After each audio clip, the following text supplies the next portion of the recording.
ম্যাচের তখন ৭২ minute. Second yellow card দেখার সঙ্গে সঙ্গে লাল কার্ড দেখলেন সুইস স্ট্রাইকার ব্রিল এমবোলো। হতবাক হয়ে গেল সুইজারল্যান্ড শিবির। কিছুতেই মানতে পারছিলেন না এমন সিদ্ধান্ত। দুচোখ ভিজেছে চোখের জলে, কেঁদেছেন ফুপিয়ে ফুপিয়ে। এরপরই এই ইস্যুতে সরগরম সোশ্যাল মিডিয়া। চলছে নানা রকম আলোচনা সমালোচনা। আর্জেন্টিনার কাছে হেরে বিশ্বকাপ থেকে বিদায় নেয়ার পর সুইস কোচ এসব নিয়ে কথা বলেছেন খোলামেলা। এমবোলো প্রথম হলুদ কার্ড হজম করেন ৪৪ মিনিটে। ঝুঁকিটা তো ছিলই, তবে দ্বিতীয় হলুদ কার্ড দেখানোর ঘটনাটা কি ছিল? ব্রিল এমবোলোকে ফাউল করার অপরাধে প্রথমে আর্জেন্টাইন মিডফিল্ডার লিয়ান্দ্রো পারেদেসকে হলুদ কার্ড দেখানো হয়। তবে ভিডিও অ্যাসিস্ট্যান্ট রেফারি এই ঘটনা পর্যালোচনা করে। এরপর পারেদেসের হলুদ কার্ড বাতিল করা হয়। ভিএআরে স্পষ্ট দেখা যায় পারেদেস পায়ে কোনো স্পর্শ করার আগেই এমবোলো ডাইভ দিয়ে মাটিতে পড়ে যান। এটি ফিফার আইনে সিমুলেশন অপরাধ, অর্থাৎ মাঠে অভিনয় করে কোনো খেলোয়াড় সুবিধা আদায় করতে চাইলে তা শাস্তিযোগ্য।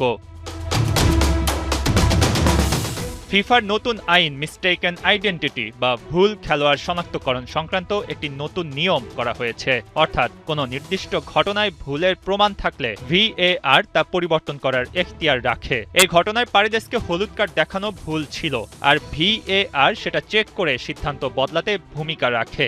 যেহেতু এমবোলোর নামে আগেই একটি হলুদ কার্ড বুকড ছিল, পরের হলুদ কার্ডে তাকে মাঠ ছাড়তে হয়। ৭২ মিনিটের পর থেকে সুইজারল্যান্ড ১০ জনের দলে পরিণত হয়। আর্জেন্টিনা শেষ পর্যন্ত ম্যাচটি জিতে নেয় ৩-১ গোলের ব্যবধানে। ম্যাচ শেষে ওই ঘটনা নিয়ে হয়ে গেছে নানা আলোচনা। সুইজারল্যান্ড কোচের দাবি, তারা ভুল সিদ্ধান্তের কারণে শাস্তি পেয়েছে। সেকেন্ড ইয়েলো কার্ড দেখানোর কোনো যৌক্তিক কারণ ছিল না বলে তিনি মনে করেন।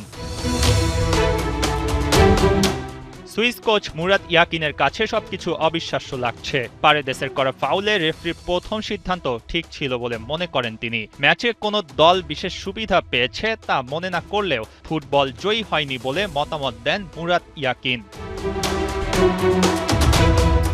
আর্জেন্টিনার ম্যাচ হচ্ছে আর কোনো তর্ক বিতর্ক হবে না, এটাই অবাস্তব হয়ে উঠছে। কোনো একটা ঘটনার সামনে এলেই নানা রকম প্রশ্ন ডানা মেলছে। তবে শেষ পর্যন্ত আলবিসেলেস্তেদের আউটস্ট্যান্ডিং পারফরম্যান্স এড়িয়ে যাওয়ার কোনো সুযোগ থাকছে না। মঈন হাসান, ৭১।